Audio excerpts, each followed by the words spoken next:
SIR নিয়ে বিগত কয়েক মাস ধরে উত্তাল রাজ্য রাজনীতি। কোনো সুনির্দিষ্ট কারণ ছাড়াই ভোটার তালিকা থেকে 91 লক্ষ নাম বাদ দেবার অভিযোগ তুলে সুপ্রিম কোর্টের দ্বারস্থ হয়েছিল শাসক দল। সাধারণ মানুষের ভোটাধিকার হরণের এই গুরুতর মামলায় এই দিনের শুনানিতে ঠিক কি জানালো শীর্ষ আদালত? বাদ পড়া ভোটারদের ভবিষ্যৎই বা এখন কোন দিকে? শুনানি চলাকালীন প্রধান বিচারপতি সূর্যকান্ত ও বিচারপতি জয়মাল্য বাগচির বেঞ্চ এক তাৎপর্যপূর্ণ মন্তব্য করে। প্রধান বিচারপতি জানান, ভোটার তালিকা তৈরির মতো একটি বিশাল প্রশাসনিক কর্মযজ্ঞে সামান্য কিছু ভুল ভ্রান্তি বা মার্জিন অফ এরর থাকা অস্বাভাবিক নয়।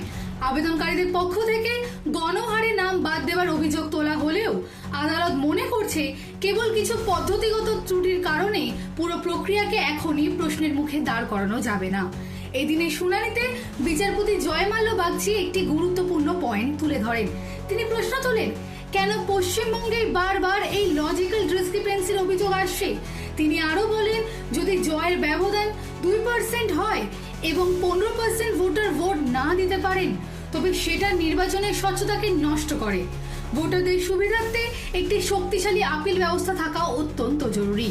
তৃণমূল কংগ্রেসের পক্ষ থেকে ভোটার তালিকায় স্থগিতাদেশের দাবি জানানো হলেও শীর্ষ আদালত এই নির্বাচনী প্রক্রিয়ায় সরাসরি কোনো হস্তক্ষেপ করতে অস্বীকার করেছে।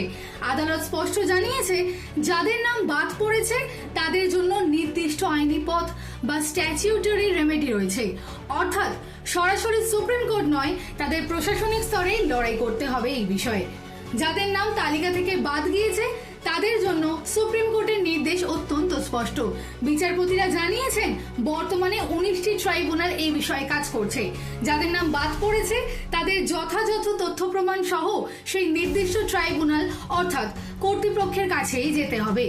আজকে শুনানির পর এটা পরিষ্কার যে ভোটার তালিকা নিয়ে আপাতত বড় কোনো আইনি জটিলতায় পড়তে হচ্ছে না কমিশনকে। তৃণমূল কংগ্রেস যেখানে 91 লক্ষ ভোটারের নাম বাদ যাওয়াতে কোনো অন্তর্বর্তী নির্দেশের আশায় ছিল, সুপ্রিম কোর্টের এই অবস্থানে তারা কার্যত ধাক্কা খেল। আদালত কোনো স্থগিতাদেশ না দেওয়ায় কমিশনের বর্তমান তালিকা সংশোধনের কাজ আপাতত বহাল থাকছে। এদিকে সোমবার থেকে রাজ্যে শুরু হয়েছে কমিশনের জোড়া দলের হাই ভোল্টেজ সফর। দক্ষিণবঙ্গের জেলাগুলির দায়িত্বে ডেপুটি কমিশনার জ্ঞানেশ ভারতী আর উত্তরবঙ্গের সীমান্ত পাহাড়ি জেলাগুলিতে দায়িত্বে রয়েছেন ডেপুটি ডিরেক্টর অপূর্ব কুমার সিংহ।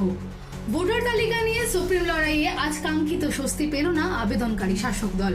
সামনেই ভোট আর তার আগে ভোটার তালিকা নিয়ে এই টানাপোড়েন রাজ্যের রাজনৈতিক উত্তাপ আরো বাড়িয়ে দিল, তা বলাই বাহুল্য। তবে আদালত স্পষ্ট করে দিয়েছে, ভোটাধিকার রক্ষার লড়াই লড়তে হবে কমিশনের নির্দিষ্ট দপ্তরেই। দিশা দাসের report, headlines Kolkata. Ma, there's this new Bengali matrimonial website, BABandhan.in.